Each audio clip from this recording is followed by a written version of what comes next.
우리 여성교회가 찬양했던 것처럼 우리 좌우 앞에 있는 분들과 이렇게 인사하고 고백하면서 말씀을 나누면 좋겠습니다. 집사님은, 권사님은, 당신은 보배롭고 존귀한 자이십니다. 다시 한 번만요.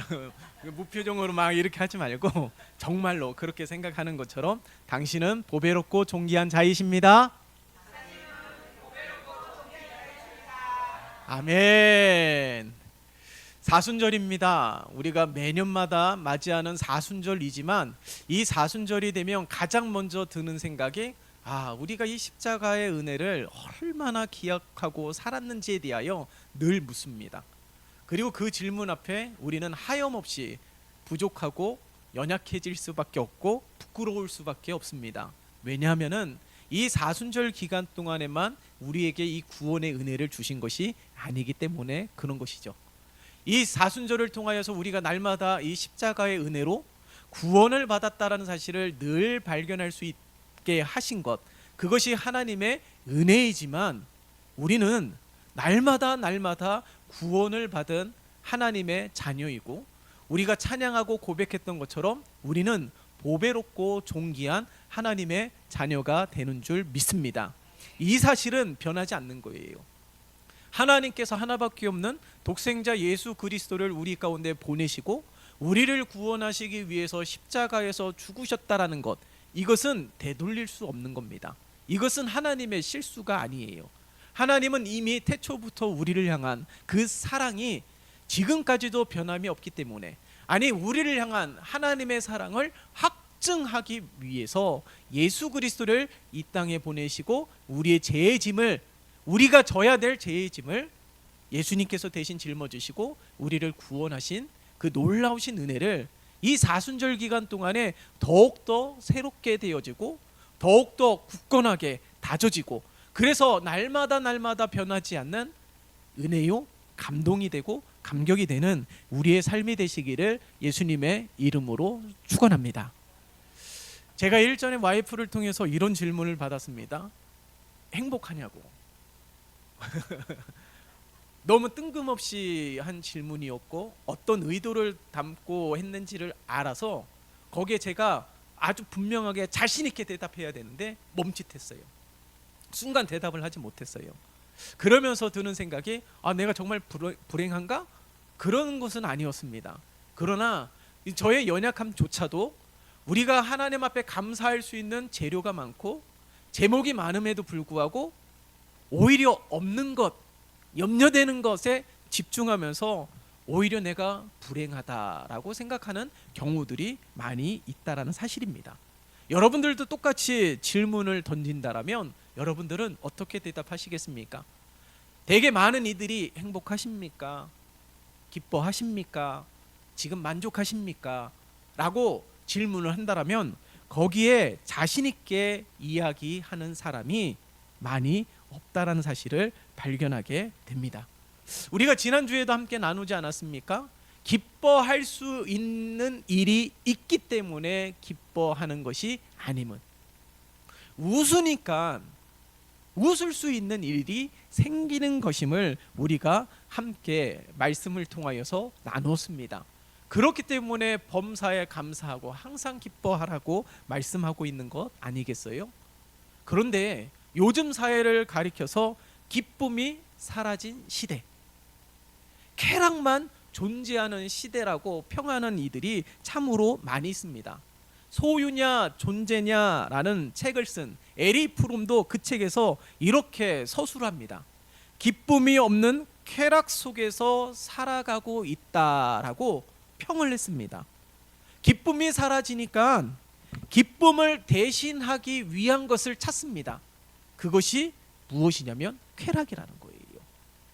기쁨이 없으니까 그 기쁨을 대신하는 쾌락을 찾기 위해서 좀 더 자극적인 쾌락의 세계로 나아가고 있기 때문에 지금의 사회가 병들어가고 있다라고 이야기하고 있다라는 사실입니다. 예를 들자면 도박, 마약, 성적인 쾌락, 맹목적인 부를 위한 쾌락 등으로 끊임없이 더 자극적인 것을 찾게 된다라는 거예요. 그야말로 가짜 기쁨에 취해 살아가고 있는 시대를 그 책에서 저자가 설명하고 있는 것이죠. 여러분, 이러한 현상들을 바라보면서 기쁨을 얻는 것조차도 많은 이들은 편리를 추구하고 있다라고 보여집니다. 기쁨을 얻는 것도 자연스럽게 되어지는 거라고 생각이 되겠지만은 기쁨조차도 의지와 노력이 필요하다라는 거예요. 기쁨은 저절로 생겨난 것이 아닙니다. 노력해야 됩니다. 힘써야 됩니다. 의지적으로 노력해야 되는 거예요. 내가 기뻐하고자 노력을 해야지만이 기뻐하는 삶을 살아갈 수 있는 것이죠. 오늘 말씀의 제목이 뭐예요? 기쁨의 열매 맺는 삶입니다. 여기에서 열매라는 사실에 우리가 주목해 볼 필요가 있지 않습니까? 우리가 열매를 맺는다라는 건 쉬운 일이 아니에요. 아무리 농부가 그 열매에 대한 지식이 많다 할지라도, 농사를 짓는 지식이 많다 할지라도, 수십 년 동안 베테랑이라 할지라도 절대로 그의 노력과 의지적으로 되어지는 것이 아닙니다. 일조량도 필요하고 적당한 비도 필요하고 그 해에 자연재해도 없어야 되고 돕는 게 많이 있어야 되는 거예요. 다시 말해서 하나님의 도움이 절대적으로 있어야지만이 열매를 맺을 수 있음을 우리는 알 수 있는 것이죠. 이처럼 열매를 맺는 것조차도 노력과 의지와, 아니 그것만이 아니라 하나님의 절대적인 도움이 필요하다라면 기쁨의 열매 맺는 것조차 나의 의지적인 것도 필요하고 나의 노력도 필요하고 하나님의 도움이 절대적으로 필요하다라는 것입니다. 하지만 많은 이들이 이런 노력을 하지 않습니다. 와이프가 저에게 질문했을 때도 제가 멈칫한 것은 그 순간에도 부족한 것에, 없는 것에 내 마음이 쏠렸기 때문에 그런 거예요. 하지만 한 발짝 뒤로 물러서서 바라보면 그 가운데서도 하나님께서 허락하여 주신 것들이 아주 분명하게 있었다는 사실이에요. 그 한 가지 사실만이라도 붙잡고 기뻐하고 감사할 수 있다면 그것이 은혜가 되는 것이고, 그것이 재료가 되어서 하나님께서 오늘 본문의 말씀을 통하여 말씀하고 있는 것처럼 물이 변하여 포도주가 되게 하시는 하나님의 놀라운 역사가 나타나게 되는 줄 믿습니다. 이처럼 기쁨도 편리를 위해서 추구하는 사람들이 많아요. 약을 통해서. 물론 의학적으로 이 약의 도움을 받아서 치유와 회복에 그렇게 살아가는 이들이 분명히 있습니다. 그러나 대개는 부정적인 방법을 통하여서 기쁨과 평안을 얻으려고 한다라는 거예요. 그래서 오늘날 이 시대를 가리켜서 기쁨이 사라진 시대라고 말하고 있는 것입니다. 다시금 질문합니다. 여러분들은 행복하십니까? 여러분들은 기뻐하십니까? 여러분들은 만족하십니까? 물론 속으로 대답하셨겠지만 이 질문에 다시금 질문한다 할지라도 거기에 자신 있게 이야기하기가 쉽지 않은 삶이 오늘날 우리들의 삶이라는 거예요. 여러분, 이 사순절 기간 동안에 하나님께서 베풀어 주신 은혜가 무엇입니까? 한량없는 하나님의 은혜와 사랑에 대해서 보다 구체적으로 우리에게 말씀하고 있다라는 사실, 그 사실을 우리가 이 사순절 기간을 통하여 발견할 수 있는 것 아니겠어요? 그러나 이 사순절을 통하여서 다시금 발견할 수 있는 가장 중요한 한 가지 사실이 무엇입니까? 우리는 여전히 죄인이라는 사실이에요. 예수 그리스도 외에는 구원을 주시는 분이 없습니다. 그것을 아주 분명하게 성경은 우리에게 증거하고 있습니다.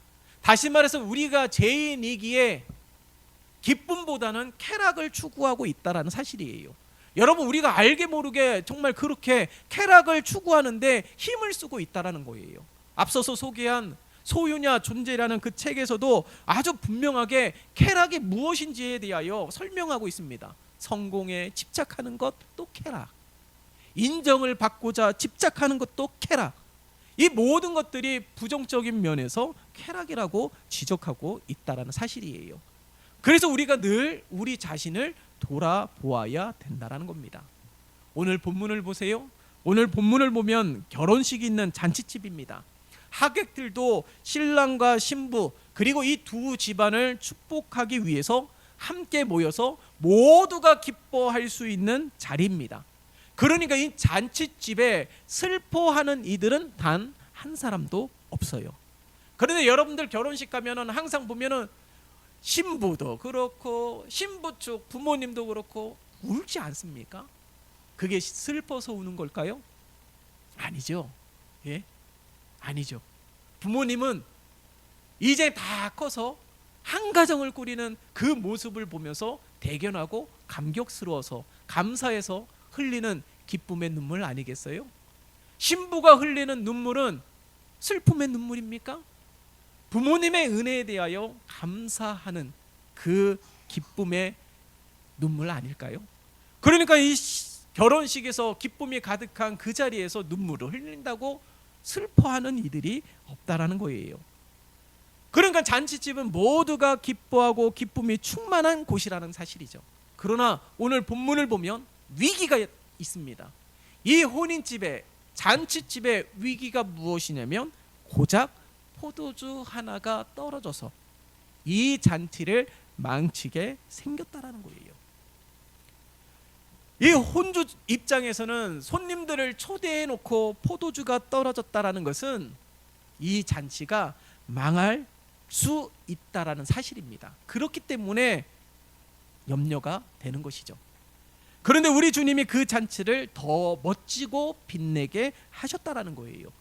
우리가 함께 읽었던 말씀처럼 이전보다 더 좋은 포도주를 우리 주님께서 공급하셨기 때문에 그렇습니다. 겉으로 보기에는 고작 포도주 하나 때문에 망칠 뻔한 이 잔치로 여겨질 수 있습니다.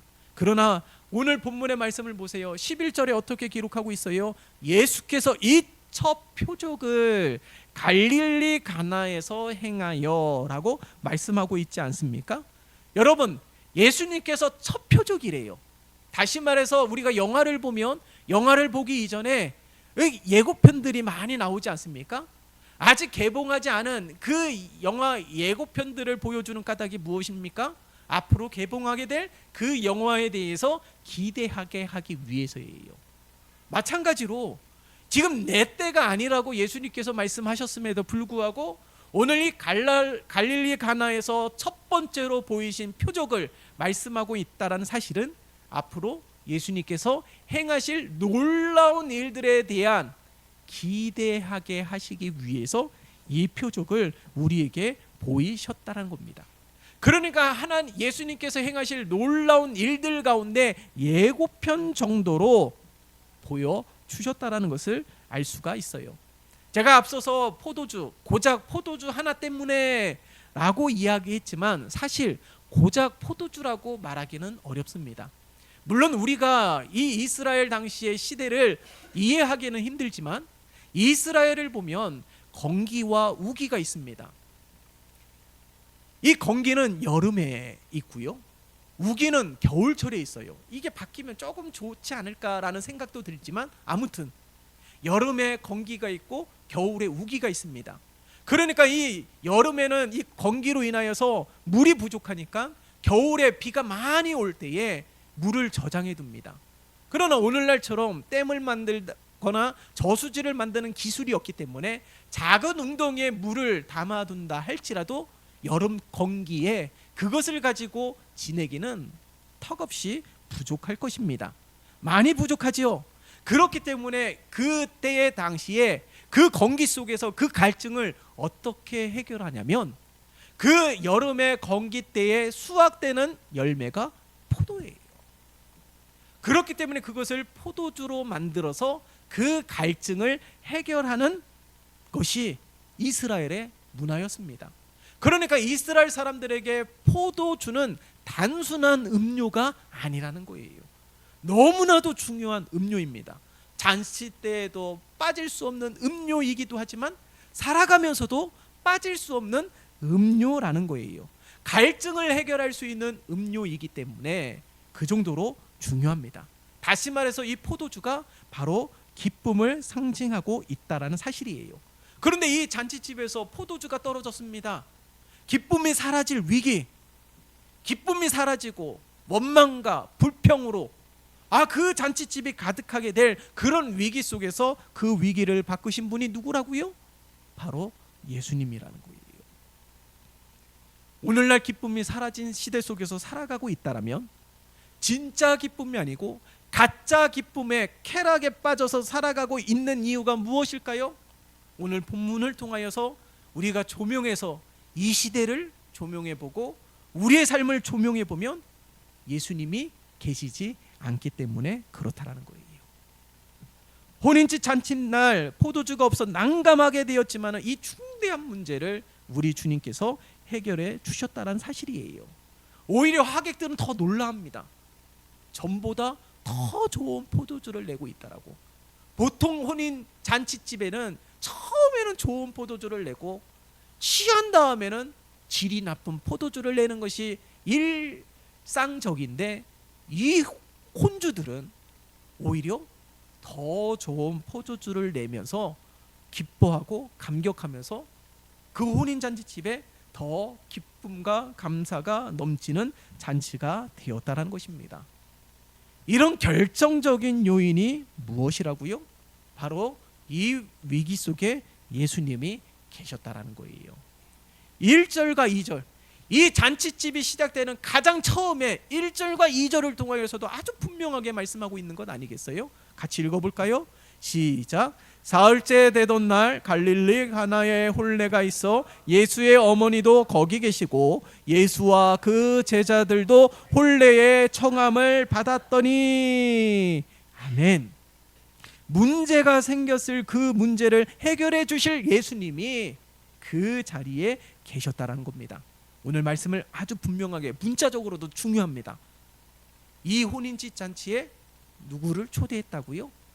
예수님을 초대했다라는 거예요. 자, 그렇더라면 이 삶을 우리의 삶에 적용해 보세요. 이 잔치를 우리의 삶에 적용해 보라고요. 혼인집처럼 기쁨이 사라질 위기 속에 있습니다. 그 위기가 무엇일까요? 어떤 이에게는 어떤 가정에는 경제적인 문제일 수도 있습니다. 어떤 이에게는 어떤 가정에는 건강의 문제일 수도 있어요.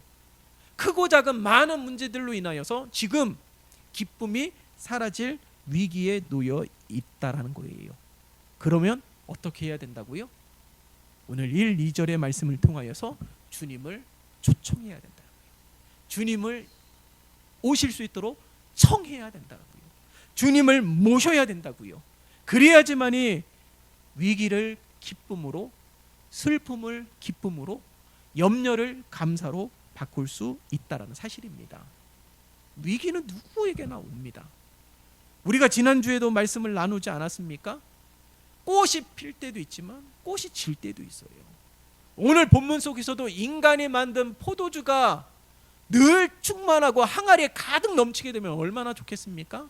그러나 떨어질 때도 있다라는 사실을 아주 우리들에게 분명하게 말씀하고 있습니다. 그것이 경제적이든 그것이 건강의 문제든 이 포도주가 떨어질 위기는 누구에게나 있어요. 우리의 삶의 포도주는 무엇입니까? 내가 왜 기뻐하지 못하는 그 위기 속에 있는 포도주가 무엇이에요? 떨어진 포도주가 무엇입니까? 그거는 누구에게나 있을 수 있다라는 생각입니다. 그렇기 때문에 우리는 예수님을 모시고 살아야 되는 거예요. 떨어질 위기 때문에 예수님을 찾는 것도 은혜일 것입니다. 하지만 우리의 삶은 늘 연약하기에 불안하기에 날마다 예수님을 모셔야 된다라는 거예요. 떨어지기 전에 이미 잔치집 집에 포도주가 떨어지기 전부터 예수님을 모셨습니다. 그리고 위기가 닥쳤을 때에 예수님이 그 문제를 해결해 주셨다라는 거예요. 이게 중요한 겁니다. 문제가 생길 때마다 예수님을 찾는 것도 믿음이지만 더 중요한 믿음, 오늘 말씀을 통하여서 우리에게 말씀하고 있는 믿음은 무엇입니까? 날마다 주님을 모시는 삶이 되라는 거예요. 우리가 날마다 젊음을 유지할 수 있는 건 아니지 않습니까? 시간이 지나면 누구나 나이가 들어가게 되고, 성경에도 나이가 들므로 내 육체는 쇠퇴하게 되고 후퇴하게 되지만 우리의 속사람은 날로 새롭게 되어지는 은혜가 우리 주님께서 주시는 은혜인 줄 믿습니다. 그렇기 때문에 어느 누구에게나 있는 어려움이라 하지만, 어찌할 수 없다 하지만 기쁨은 그렇지 않다라는 거예요. 기뻐하고자 한다라면, 기쁨을 구한다라면 우리는 기쁨을 누릴 수 있음을 우리에게 말씀하고 있는 것이죠. 지난주에도 우리가 함께 말씀을 나누었습니다. 그러면 우리가 어떻게 해야 되는지, 어떻게 열매를 맺어야 되는지 요한복음 15장의 말씀을 통하여 우리에게 아주 분명하게 증거하지 않았습니까? 바로 주 안에 거하라는 거예요. 영어 단어의 기쁨을 나타내는 단어가 joy입니다. 그런데 이 joy라는 이 단어를 가지고 우선순위에 대해서 설명한 글귀가 있어요. joy의 가장 먼저 J, 이것이 무엇이냐면 Jesus first예요. 무슨 말일까요? 내 인생의 가장 우선순위로 그리스도를 두는 것이 기쁨의 단추 첫 번째라는 것이죠. 그러면 O는 무엇입니까? other, second입니다. 무슨 말입니까? 타인. 다시 말해서 내 주변을 돌아보는 것이 기쁨의 두 번째 원칙이라는 것입니다. 그리고 마지막에 Y 무엇입니까? you third입니다. 그것이 무엇일까요? 제일 마지막에 바로 나라는 거예요.